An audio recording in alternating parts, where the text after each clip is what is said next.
Hey guys, it's Hatch here from Hatch Space.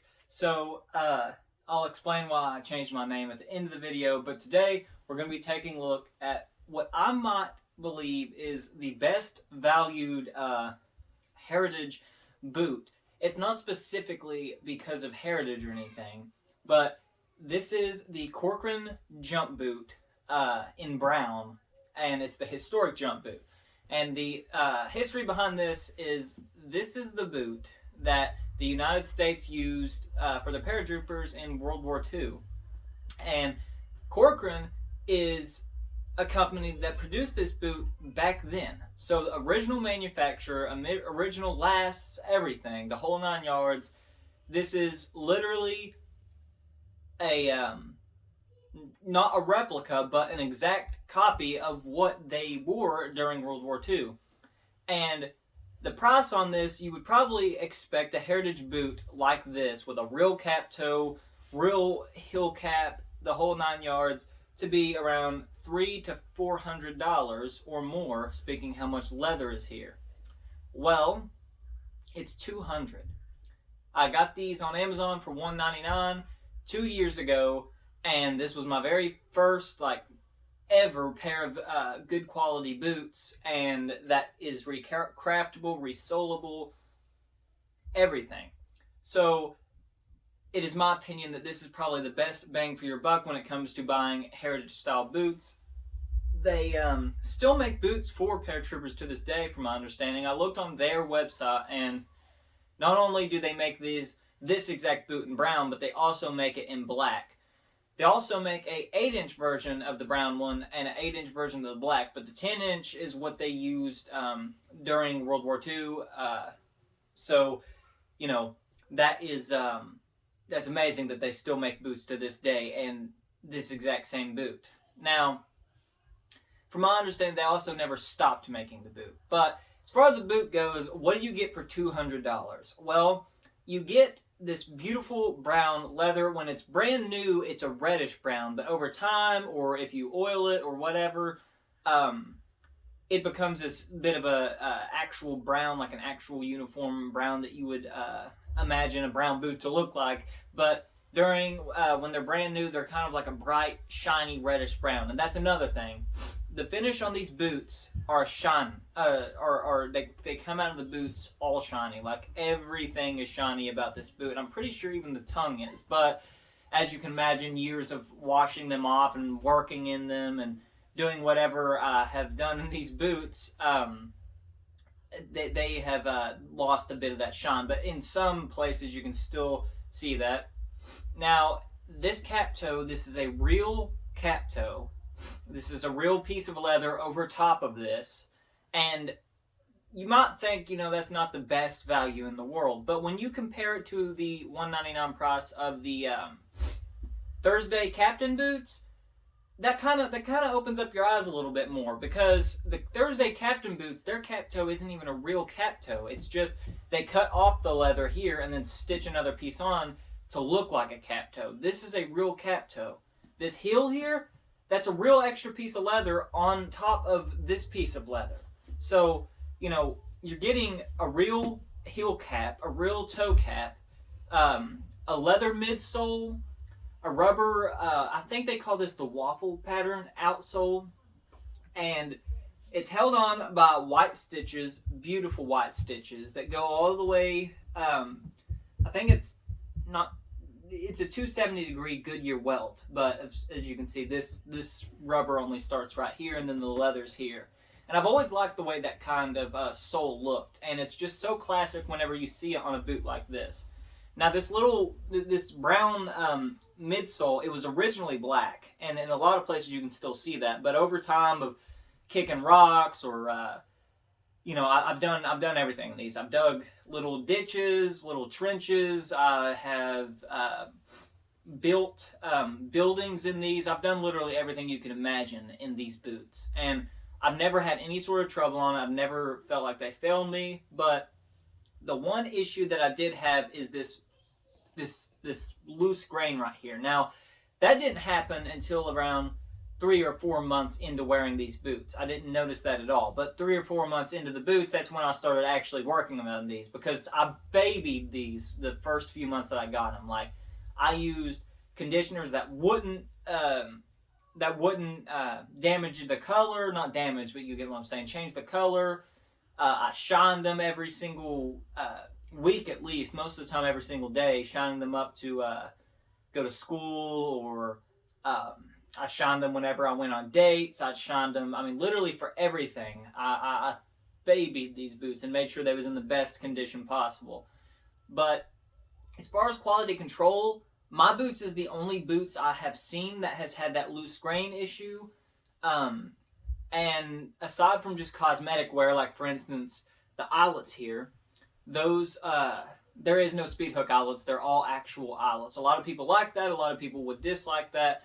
And the paint, they're painted brown, but the paint does kind of wear off over time. A lot of the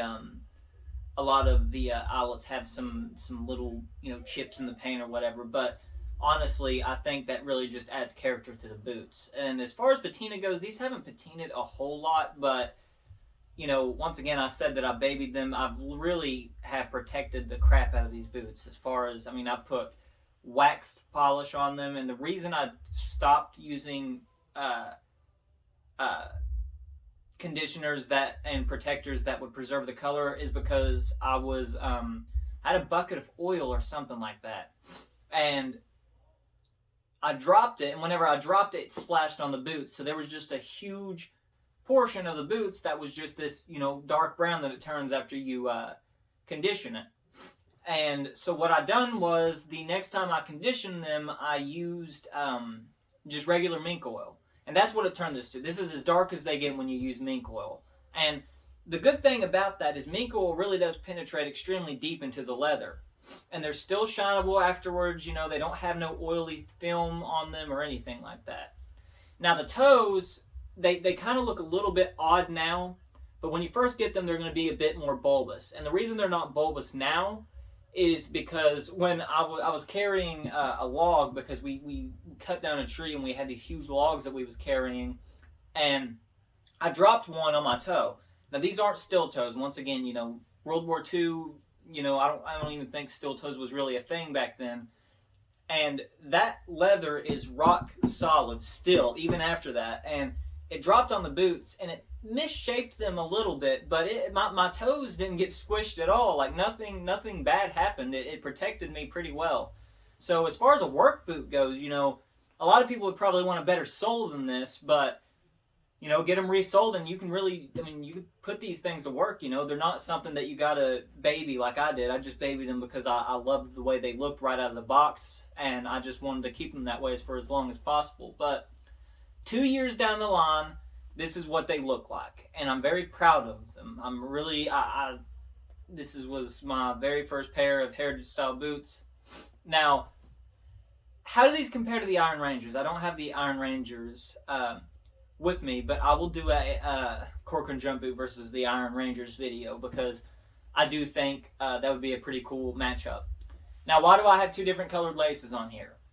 Well, out of the box, it comes with two different pairs of laces. Like it comes with two different pairs, so it's not going to be it's not going to have like this right here, but it comes with these regular, you know, cheap, what you would see on Walmart work boot nylon laces, and the leather laces.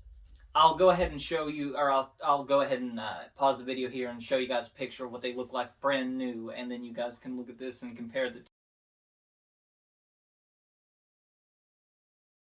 Alright, so what do you think of how I've taken care of them? You think I've done a good job? I think I've done a pretty good job, as far as, because I've worked in them and everything. There's scuffs on the toes and stuff. There's little bits of cosmetic where you can see there's a little bit of scratching right here on that part. There's a little bit of black spots. I don't remember exactly what that came from. I don't remember exactly what I've done that caused them to have that on there. But when you first get the leather laces, as you guys could probably see in that picture, they are a lot lighter. That happened whenever, once again, I spilt that oil and it went on the leather laces, because I don't use these You guys are probably thinking, God, that's awesome that you've had this pair of laces for 2 years, but I literally had them on there until I broke them in, and that was it. As far as the break-in goes, because this is a review, I'm going to be talking about every bit of it, and I'm not paid for any of my reviews. I'm not buttering up anything. There is certain things I didn't like about the boots, and that was the break-in. Now, this wasn't I probably now could probably break in a pair of these just fine, but at the time I was not used to. I literally wore slip-ons. I literally wore, I think it was Timberland, I had a pair of Timberland slip-ons in 8th grade, and the year before that I had a pair of, what was it? A pair of Wolverines, I think, and before that I just wore cheap Walmart boots. But this was a big step up from what I tried to get a pair of cheap $40 Rothco jungle boots, but those wasn't very comfortable at all. I had to use insoles, and the leather cracked, and I did take good care of them, but it was just not the best experience. That's nothing against the company. That was just my experience with the boots. This was $40, but I went from paying, from $100 down on a pair of boots to this, which was a pair, of $200 boots. That was a big step up for me at the time, and I paid for it with my own money and everything. Like, it was great. But I was so happy to get these boots when I first got them. And the break-in, they do bite. And what biting is whenever the leather clamps down on your skin and it feels, something like biting you. And where it does bite you is right here where this bends. You can see that there's an eyelet that goes in there. And that eyelet, oh my Lord, it would pinch me, and it hurt so bad at the time. But then again, I wasn't used to breaking in a tall pair of lace-up boots, so that could be it. I don't know. I haven't broken in a tall boot like this in forever. But, after that break-in, though, I have never had a problem out of them. They are the most comfortable boots. Now, the insoles, as far as those go, you'd probably imagine it having something like a Vegetan leather insole.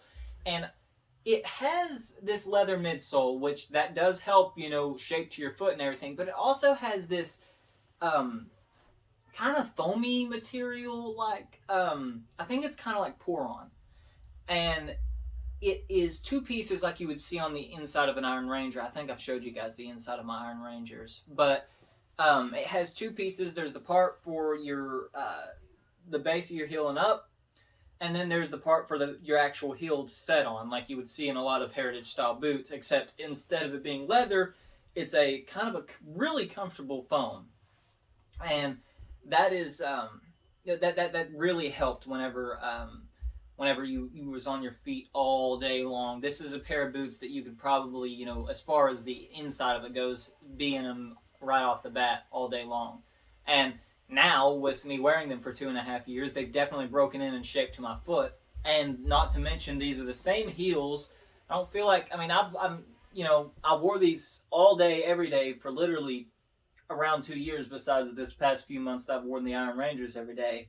But I feel like that's not a whole lot of wear on a pair of heels. Most people have to replace their heels around once a year, and I've had these for 2 years, and I could probably still go quite a few more miles in these things.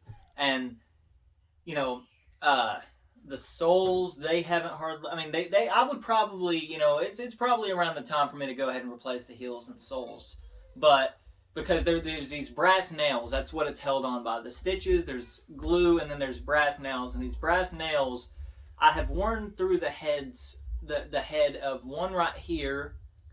And then on this boot, I have worn completely through the head of 1, 2, 3, 4 of the nails, and that's right on the edge here. That's really where a lot of the pressure that I put on boots goes to. And there's also the toe, which has not worn down. It's worn down a lot more than anything else in the boot, but not a whole lot. And I don't know what else to say about these boots besides they're really good. The tongue, I will mention this because it's highly gusseted. It's gusseted up to, I think, 8 inches out of the 10 inches that you get in the boot, which is great. I've stood in many puddles and never had a problem with water getting in them. And that's not just because I've used waterproof or anything like that. These are pretty waterproof. Or water resistant, I should say. I don't guess really any pair of leather boots can be officially waterproof, I don't guess. But, you know, these are as close to waterproof as you could possibly get, even right out of the box. And putting Vaseline or whatever you use on them, you could use beeswax, anything like that. That just makes them even more waterproof with that gusseted tongue. And the tongue itself is a lot softer leather than the rest of this. A lot of this is hard leather, like not uncomfortably hard, but durable leather. This is more of it's durable, like, I don't use any false tongues or kilties or whatever you want to call them, and there's no like wear on the tongue as far as the laces being tied on them goes. But it's a very, very soft leather tongue. And let's see here. They're also made in the USA. They're made in the USA with global parts, so they get like the leather or maybe the rubber or nails or whatever it is from other parts of the country. And United States, workers put the boots together and I'm pretty sure cut the leather and all that stuff. So it is a truly made in the United States boot. The inside here has this leather strip around there. That helps a lot. Now, I tuck my pants into my boots. I've always done that. I've done that since, probably 4th or 5th grade. And so I don't have to worry about, the comfort on my leg on the inside of a boot or anything like that. But you can easily put your pants over these and you would never be able to tell that it was a 10-inch boot. They're a great quality boot. I couldn't recommend anything, as far as value to what you get, price, quality, or whatever you want to call it, value than these boots right here. I love Corcoran boots. I love their value.